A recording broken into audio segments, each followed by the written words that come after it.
Tiga. Assalamualaikum warahmatullahi wabarakatuh. Baik, kami dari kelompok 6 ingin mempresentasikan hasil dari analisis komparatif arsitektur API REST versus GraphQL dengan studi kasus implementasi pada GitHub API.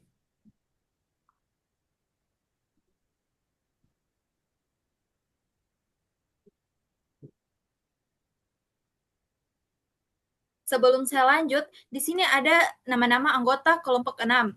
Yang pertama ada Darren Ahmad Rafi dengan NIM F551240866. Kemudian saya sendiri Dini Zahra dengan NIM F551241113. Kemudian Farel Graditoding F5512499. Dan yang terakhir ada Moh Reza Dwi Syaputra dengan NIM F551240085.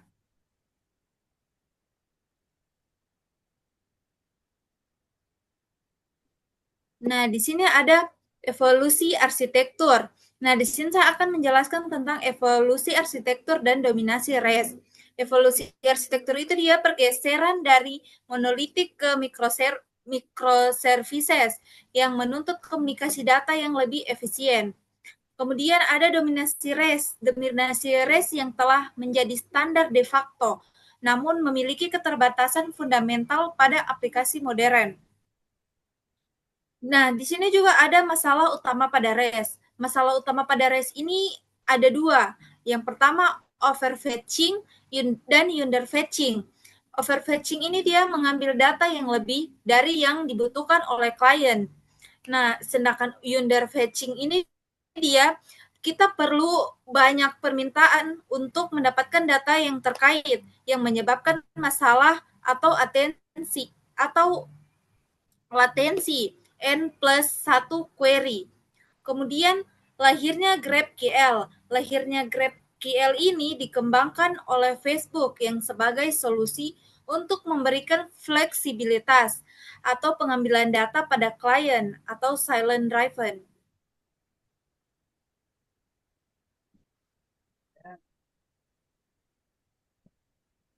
Baik, saya Muhammad Reza Dwi Syaputra dengan NIM F551240085. Sini ada prinsip dasar RESTful AI, API, pada model berbasis sumber daya yang didefinisikan oleh URL unik. Struktur multiple endpoint dengan struktur respon data yang tetap. Operasi menggunakan kata-kata kerja HTTP standar seperti get, post, put, and delete. GraphQL API sendiri memiliki model berbasis graph yang dikendalikan oleh skema yang kuat. Operasi query multiplication dan subscription, struktur single endpoint di mana klien mendefinisikan struktur data yang diinginkan sesuai dengan yang mereka butuhkan, tanpa harus kelebihan data yang didapatkan.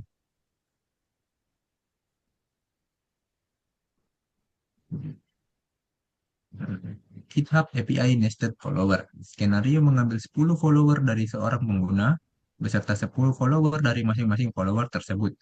Implementasi dengan REST membutuhkan total 11 permintaan API terpisah, round trips, terjadi overfetching besar-besaran. Setiap respon mengembalikan semua data yang pengguna minta. Hasilnya, latensi tinggi dan boros dari bandwidth. Implementasi dengan GraphQL hanya membutuhkan satu permintaan tunggal untuk menyelesaikan tugas yang sama. Jadi tidak memerlukan data yang sangat banyak untuk dikeluarkan. Respon JSON sesuai persis dengan permintaan. Misal hanya data login, maka hanya data login yang akan diberikan tanpa data berlebih. Hasil implementasinya sangat efisien, latensi rendah, dan meningkatkan pengalaman pengembang developer experience.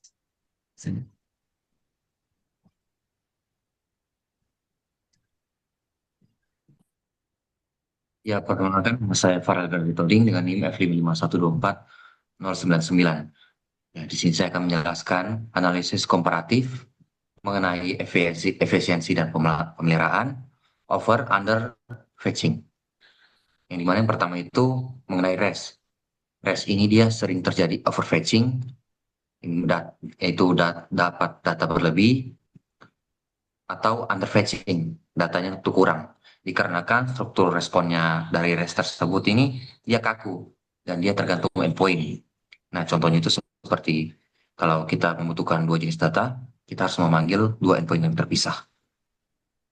Dan juga untuk caching atau penyimpanan cache-nya, REST ini dia unggul dikarenakan dia bisa langsung memakai sistem HTTP standar seperti CDN atau browser case, di mana semua berbasis URL. Jadi kita bisa mudah untuk mengatur dan mengoptimalkannya. Lalu mengenai GraphQL, yang dimana GraphQL ini hampir tidak ada masalah dikarenakan penggunanya bisa meminta data yang spesifik sesuai kebutuhannya. Jadi dia lebih efisien dan responnya lebih ringan. Hanya saja di dalam cachingnya atau penyimpanannya ini dia lebih rumit dikarenakan semua datanya ini dia harus melewati satu endpoint, yang dimana solusinya itu kita harus bikin caching sendiri di sisi aplikasi yang lain.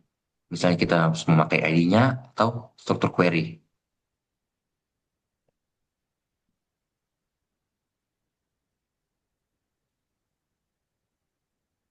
Lalu masuk ke keamanan dan kinerja. Untuk keamanan REST ini sudah mempunyai model keamanan yang lebih matang dan terprediksi. Yang artinya itu cara kerjanya itu sudah umum dan banyak standar yang banyak digunakan. Misalnya seperti autentikasi pakai token atau OAuth, HTTPS, dan lain-lain. Jadi dia ini relatif lebih aman digunakan dan lebih mudah untuk dikontrol. Kemudian untuk keamanan GraphQL-nya ini bisa membawa risiko serangan khusus. Contohnya seperti deep query attacks, yang dimana pengguna membuat permintaan data yang terlalu kompleks dan berat. Ini bisa membuat server lambat atau crash. Jadi perlu adanya pembatasan dan validasi query yang baik. Untuk beban kinerja server REST, dia ini lebih efisien untuk data yang sederhana, dikarenakan tiap endpoint sudah disiapkan untuk khusus. Jadi, kalau kita cuma mengambil satu jenis data, REST ini lebih cepat dan ringan. Kalau GraphQL ini, dia bisa meningkatkan beban CPU server, dikarenakan harus memproses query yang fleksibel dan kompleks. Kemudian penggunanya bisa meminta lebih banyak jenis data sekaligus dalam satu permintaan. Ini mana ini sangat mendukung dan bermanfaat untuk fleksibilitas, tetapi bisa bikin server kerja lebih berat. Nah, sebelumnya perkenalkan, nama saya Dara Ahmad Raffi Mardin, NIM F551024086. Jadi teman-teman, setelah kita melihat perbandingan teknis dari sebelumnya tentang GraphQL dan REST API, maka kita bisa contohkan di salah satu kasus nyata seperti di GitHub API. Nah, sekarang pertanyaan pentingnya, kapan waktu yang tepat untuk menggunakan masing-masing arsitektur tersebut? Contohnya, REST API itu tetap menjadi pilihan yang sangat kuat untuk skenario dalam implementasi datanya yang statis dan terprediksi. Contohnya itu untuk endpoint publik yang datanya jarang berubah dan membutuhkan eh, caching yang apa tadi, yang masih di level CDN atau browser agar bisa diakses dengan cepat. Contohnya itu seperti data katalog pada sebuah produk di e-commerce. Nah, kebalikannya, bagaimana dengan kondisi di GraphQL? Nah, untuk menjawab ini, kita bisa langsung merujuk pada studi kasus kita, yaitu GitHub API. Nah, alasan utama GitHub itu menggunakan GraphQL itu karena mereka melayani klien dengan kebutuhan data yang sangat bervariasi, dan itu para developer itu memakai pihak ketiga atau integrator.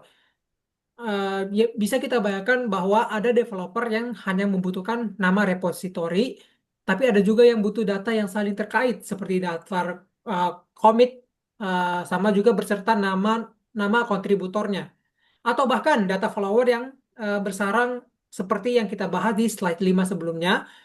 Jika GitHub hanya menyediakan REST, maka developer akan dipaksa melakukan banyak sekali panggilan API untuk mendapatkan data-data tersebut. Yang dimana pastinya itu akan boros bandwidth dan membuat aplikasi itu menjadi semakin berat. Maka dengan GraphQL, GitHub itu memberikan fleksibilitas yang sangat maksimal. Developer bisa mendefinisikan sendiri bahwa data spesifik apa yang mereka butuhkan untuk mendapatkan hanya satu kali permintaan. Ya, kurang lebih. Nah, ini sangat ideal untuk aplikasi modern, terutama pada aplikasi mobile yang sangat bergantung pada efisiensi jaringan. Nah, jadi singkatnya itu, jika ingin membangun API untuk klien yang kebutuhannya sangat beragam dan datanya kompleks seperti pada kasus GitHub, maka GraphQL adalah pilihan yang jauh lebih unggul.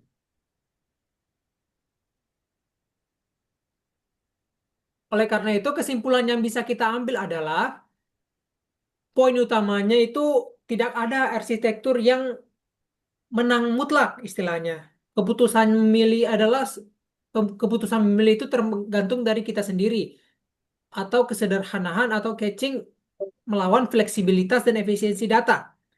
Contoh nyatanya itu tadi dari trade-off ini contoh nyatanya itu dari trade-off tadi. Ini adalah keputusan strategis GitHub. Mereka tidak menghapus REST sepenuhnya, tetapi mereka berinvestasi pada GraphQL secara spesifik untuk melayani kebutuhan data klien yang kompleks dan dinamis. Keputusan GitHub ini mengkonfirmasi bahwa adanya pergeseran tren di industri dari yang tadinya hanya fokus pada kesederhanaan di server, namun kini lebih memprioritaskan generalisasi, bukan generalisasi, tapi optimalisasi pengalaman developer dan efisiensi di sisi klien. Jadi kurang lebih seperti itu ya bisa kami sampaikan. Kurang eh, kurang lebih mohon maaf. Itulah tadi eh, penampilan dari kelompok 6 rekayasa API dengan tema perbandingan antara GraphQL dan REST API studi kasus GitHub API. Mohon maaf. Wabillahi taufiq wal hidayah. Wassalamualaikum warahmatullahi wabarakatuh dan selamat malam.